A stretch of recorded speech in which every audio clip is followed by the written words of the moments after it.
Well, to that greater end, another school of thought for solving the decades-long Israeli-Palestinian conflict will now be center focus at an upcoming conference in Jerusalem. Joining me now in the studio to tell us all about it is Ted Bellman, the editor and publisher of Israel Pundit. Thank you very much for coming in. Thank you. All right, Pleased to be here. Thank you. My first question for you is, what is the idea that you'll be presenting at this conference? Well, as you know, Israel is looking for alternate solutions. Not everybody, but the majority want something different than a two-state solution. And Bennett and different people, Carolyn Glick, have all offered solutions. Then there's a whole separate group who consider Jordan is Palestine. But we're distinguished from that group because we don't believe in negotiating with the PA because it doesn't get us anywhere, or negotiating with the king. No agreement can be negotiated. So our plan is totally different. So, okay, so who is going to be in attendance to back this conference? The Jordan Opposition Coalition, headed by Zahran. Okay. And he has been toiling to achieve this result for 10 years, living on welfare, life in danger, living in exile, in a safe house, and so on. And I'm bringing him here and bringing in another Arab speaker who's now living in America. And they're going to make the case that they can take over Jordan, and when they do, it'll be good for Israel, very good for Israel. So first of all, I mean, it doesn't sound like this is some sort of fringe ideology. This is something that has gained a lot of traction. It's gained a lot of traction, but even more with the higher-ups, with the government on the quiet. They are very interested in the possibilities in this solution. Because if they come to power, and it's a separate issue, how do they come to power? Yeah, I want to know. You know, how do we assume power without negotiating with the Hashemites or with we don't even need consent of the people. We don't need consent of the Congress. This is an executive action like the removal of Mubarak.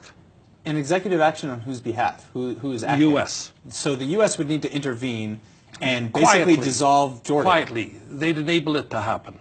They would enable Jordan to fall and for a Palestinian state to rise in its ashes? Exactly. That's the solution. That's the heart of it. How would they ensure that the Palestinian state would be the one to rise? Because, first of all, the U.S. controls the Jordanian army and controls the intelligence service. And if they give them orders to install so-and-so in power, it'll get done. How do you expect the Hashemites to respond to an argument The like this? Hashemites only represent a clan of about 82 people. The Palestinians hate them even more than they hate the Jews.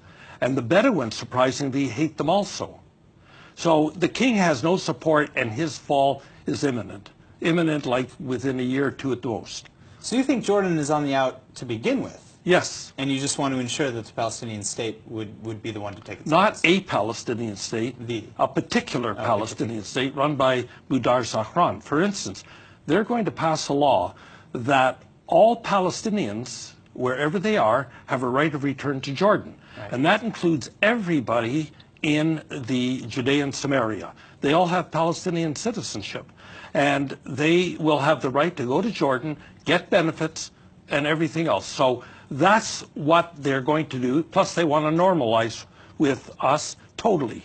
How do you get all the Palestinians who are living in the West Bank and Gaza and other Palestinian territories? I thought you wouldn't ask. I'm getting to it. Okay. How do you get them to want to take part in this? Well, because there's a strong nationality or nationalistic ideology. You would be surprised. At our conference, we have a number of Palestinians who are coming to say, we hate living under the PA. You give us a good job and passport and normal life, and we'll move to Jordan. That's basically the idea. Now, what we want to do is incentivize them to leave. Whatever it takes to encourage them to leave, that's what Israel has to do. And that's the solution. That's the whole idea. And part of incentivizing them to leave is not de-incentivizing them by having economic programs and making it all better. You can't, as they say, suck and blow at the same time. If you want them to leave, don't give them a feather bed here. All right. Well, thank you for coming. I'm very interested to see what comes out of this conference. It's a fascinating ideology, and I'm very interested to see what comes out of this conference. Ted Bellman, thank you very much for coming. Thank you. All right.